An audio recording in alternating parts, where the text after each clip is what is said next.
The beginning of your lesson in vocal development begins with the counting in falsetto, which means that you will be sounding like Donald Duck from the comics, but a very important exercise in developing or learning to kick in the hyoglossus muscle, which, as we know, is the key to vocal sound. Now, when you count correctly in falsetto, it will sound like this. 1, 2, 3, 4, 5, 6, 7, 8, 9, 10, 11. Now, when you get to the double digits, you only go up to 20, and then back to 1. And if you listen carefully, when you do the first movement of the tongue and the palate, and it sounds like this. 1, 2, 3, and then you see the value of the NG exercise. When you do the 1, 2, 3, learn to kick in the hyoglossus muscle. A bit further on, I will show you what it looks like when the groove is formed during that sound.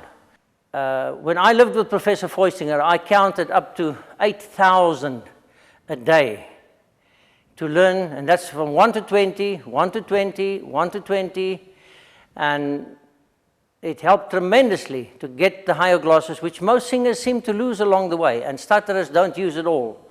So that's step number 1, learn to count in falsetto.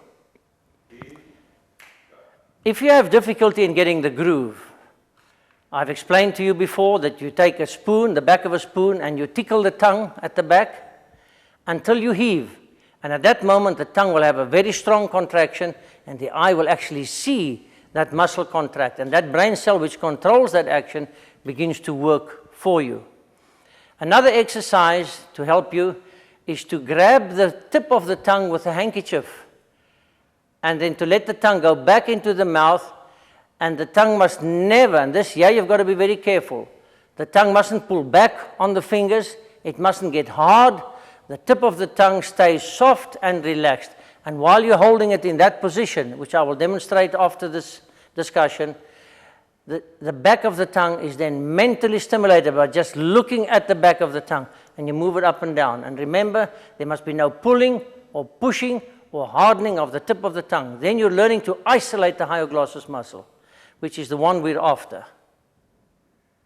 The point now of utmost importance is to compel the tongue to contract as strongly as possible without the interference of the jaw or chin muscles. You know, in the first exercise when I showed you how to open the mouth, remember the mouth opens from the joint in front of the ears. Most people seem to want to open the mouth with jaw and chin muscles. There must be no facial movement whatsoever. The mouth opens from this point, and then it looks like this.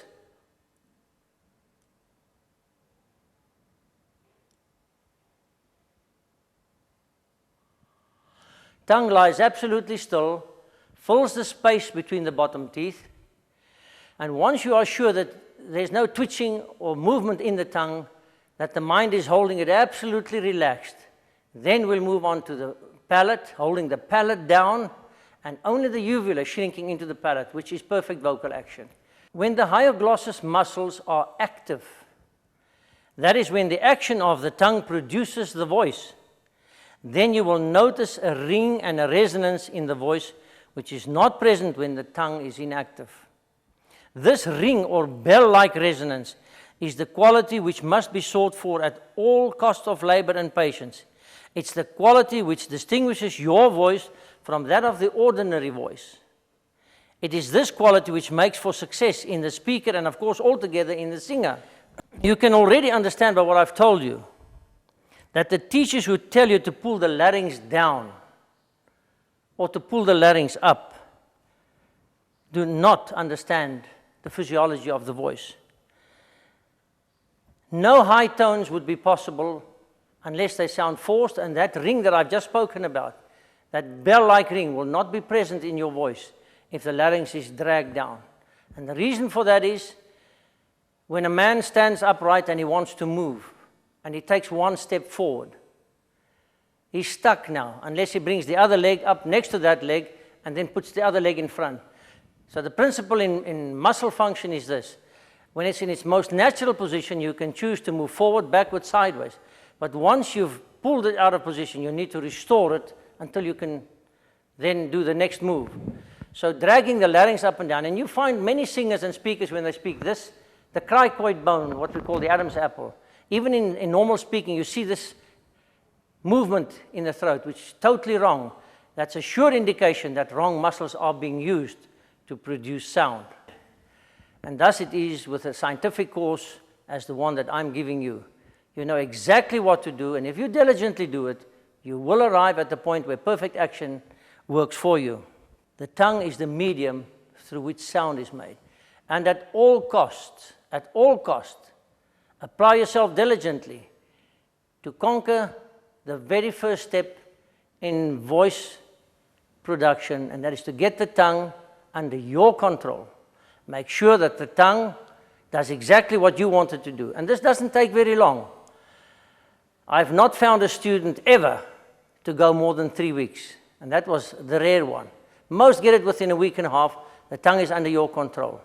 And once you've got it under your control, we then move to the soft palate, where you will see how to get the soft palate to hold down and just the uvula to shrink in.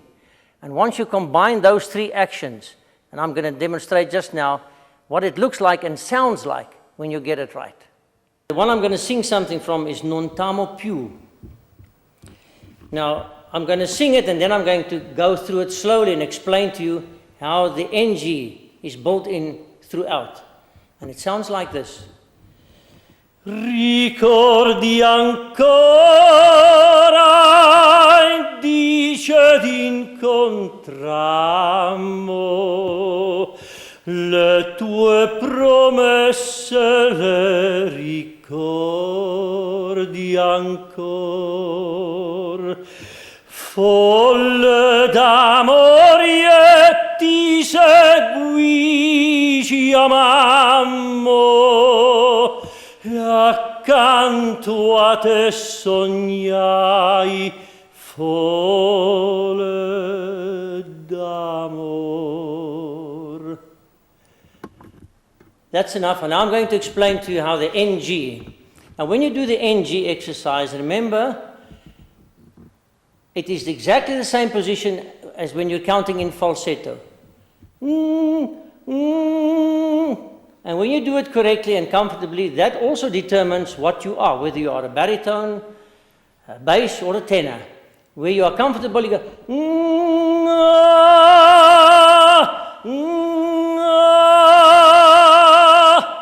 Now you pick up the sound of your voice. Quality differs. But once you get it right, remember the sound and the position of the NG.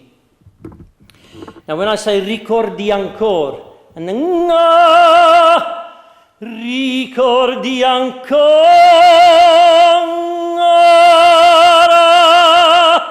dice d'incontrarla. The works exactly in the same spot. And when you sing a song and you go through it like that, you always are making sure that your speaking voice is involved. Ricordi ancora, dice d'incontrammo, le tue promesse le ricordi ancora. L'ore d'amor io no ti segui, ci amammo. And throughout the song you work it through like that. The NG, that is the position that your voice finds its true tone, whether you are a tenor, bass, or baritone.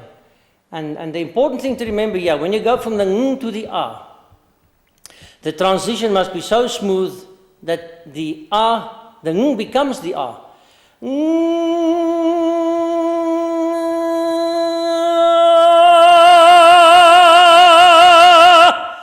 mustn't be a change in the actual quality. It must be no audible click in between the ng and the ah. And from the ng, which the tongue is raised, if you go to the ah and the higher glossus is working for you, and it drops at the back and the palate holds down and the uvula shrinks, you have perfect vocal action. I get letters from pupils, students asking me, are there any special things for the singer to do? If you're going to sing tonight, must you tie your neck in a scarf? Must you keep your throat warm? Must you stop talking for the day? My personal experience is this, that when I carry on absolutely normal, when I worked in my factory and I do a good hard day's job, and I go that evening to sing, I am singing at my best.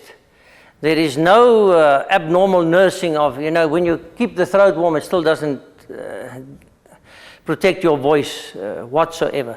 The only time you should keep warm is when you have sung and you're warm and sweating, keep yourself warm. But there's no preparation for the singing. If you have to sing tonight, spend your day as normal as possible.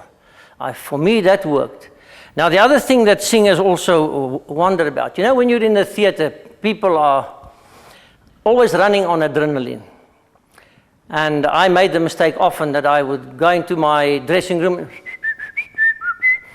and in the theater you cannot whistle.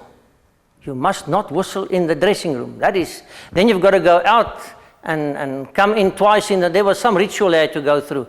Now, I never bought into that, and it's just ludicrous. It has no value.